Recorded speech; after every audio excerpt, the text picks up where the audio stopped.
Hello बच्चों, आज हम करने जा रहे हैं क्लास 7th का chapter 6 that is physical and chemical changes. तो बच्चों, फिजिकल का मतलब होता है भौतिक। अगर हम हिंदी में बात करें व्हाट इज़ फिजिकल, भौतिक। और केमिकल का मतलब होता है रासायनिक। तो फिजिकल एंड केमिकल चेंजेस का मतलब हुआ कि भौतिक और रासायनिक बदलाव। ठीक है। तो फिजिकल चेंजेस में मतलब भौतिक होता है कि अगर भौतिक भी कई बच्चों को ना समझ में आए, फिजिकली मतलब बाहरी तौर पर जो बदलाव हो रही हैं, और केमिकल होते हैं रासायनिक तौर पर। ठीक है। तो let's start with the chapter. Everyday you come across many changes in your surrounding. आप हर रोज़ अपनी ज़िंदगी में कुछ ना कुछ चेंज देखते हैं अपने आसपास। दिस चेंज में इन्वॉल्व वन और मोर सब्सटेंसेस।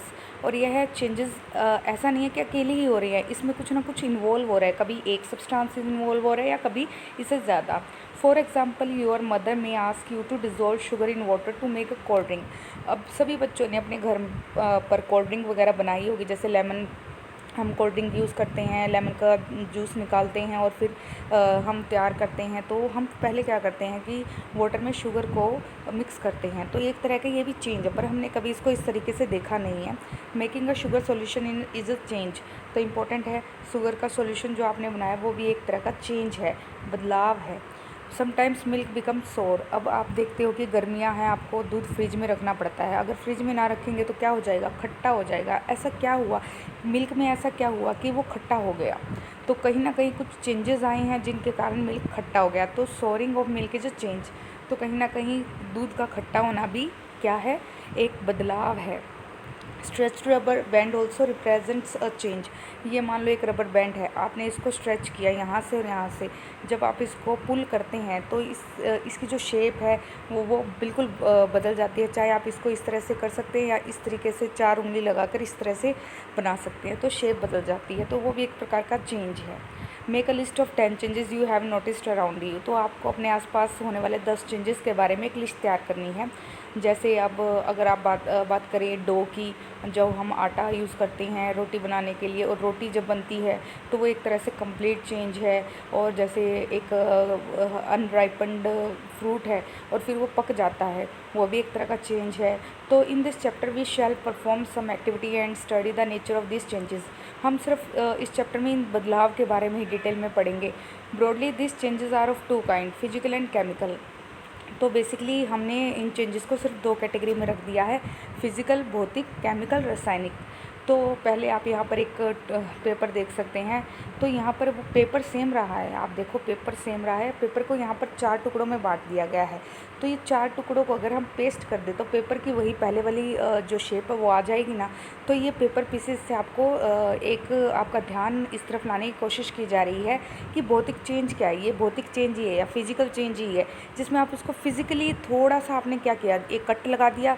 और कट लगाने से क्या हुआ, 4 पीसेस निकल आए, लेकिन प्रॉपर्टी तो वही रही ना, पेपर तो वही रहा ना।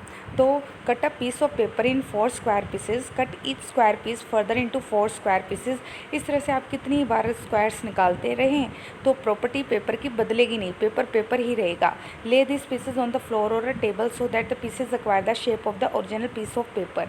तो अगर हम, जैसे आप कई बार करते भी हैं, कई बार आपको एक फ़ोटो तैयार करनी होती है और फ़ोटो आगे पीछे होती है, तो आप उसको मैच करते हैं और एक जब सभी पीसेस को आप मैच कर लेते हैं तो एक फ़ोटो निकल कर आती है। इसी प्रकार से आपने देखा कि पेपर तो पेपर ही रहा है, अगर आप उसको दोबारा से उसी पोजीशन में लेकर जाते हैं तो वो पेपर एकदम वैसा हो जाएगा जो पहले जैसा था, बेशक आपने उसको बाद में काट दिया हो।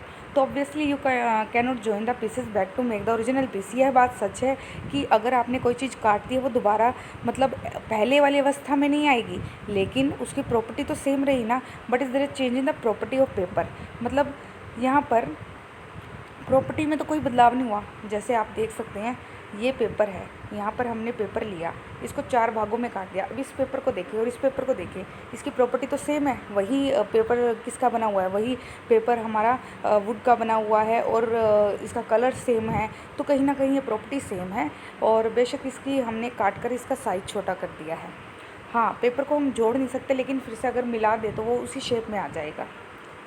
Activity 6.3 take some ice in a glass और प्लास्टिक टम्बलर। अब आपको एक जो बर्फ़ की एक टुकड़ा लेना है, उसको ग्लास और प्लास्टिक के टम्बलर में डाल देना है और melt a small portion of ice by placing that tumbler in the sun. अगर आपके घर में, अगर आपको बाहर नहीं जाना, आपको रसोई में भी, आपके जो किचन है वहाँ पर भी रख सकते हैं। आप देखेंगे कुछ देर में आइस पिघलनी शुरू हो जाती है और वो किस में बदल जाती है, पानी में। You have now mixture of ice and water, now place the tumbler in a freezing mixture. अगर आप इस पिघले हुए पानी को फिर से आप क्या करते हैं, फ्रीजर में रखते हैं, तो क्या होगा, वो फिर से बर्फ़ बन जाएगी। अगर उसमें हम कॉमन सॉल्ट मिला देंगे तब क्या होगा, does the water become solid ice once again. तो यस, हम देख सकते हैं कि अगर एक बार पानी बनने के बाद बर्फ़ का फिर से हम उसको अगर फ्रिज में रख देते हैं, फिर से वो बर्फ़ बन जाती है, तो वो भी क्या है, एक चेंज है। और यहाँ पर एक्टिविटी 6.4 पर आ जाएँ, boil some water in a container. अब आपको पानी उबालने की एक एक्टिविटी दी गई है। Do you see the steam rising from the surface of water. आपको क्या करना है कि ध्यान से देखना है, जो पानी है उसके ऊपर आपको कुछ भाप दिखाई देगी। तो यहाँ पर ये जो भाप है एक्चुअल में ये क्या है, वाटर वेपर्स। और ये वाटर वेपर्स क्या कर रहे हैं, ये एटमॉस्फेयर में घुल रहे हैं, ठीक है।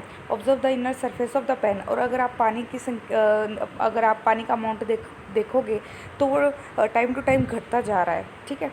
तो activity 6.5 question, be careful while handling a flame. तो बच्चों एक्टिविटी 6.5 हम कल करेंगे। आज के लिए आपको ये एक्टिविटी जितनी भी दी गई है आप इसको परफॉर्म करने की कोशिश करें। Thank you.